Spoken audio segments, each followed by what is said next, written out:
Hello everybody, in this tutorial I'll show you how to make the jewelry table in Windrose.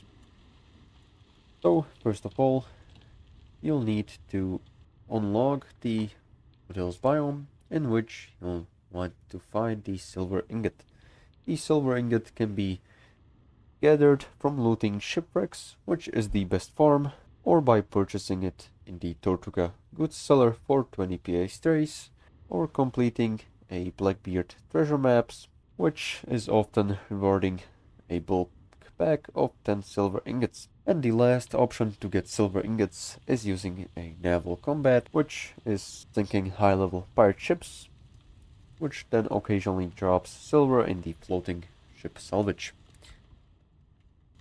Another resource you'll need to discover and make is an iron ingot. You'll need 5 of them, which are made in the smelting furnace from some iron ore and charcoal.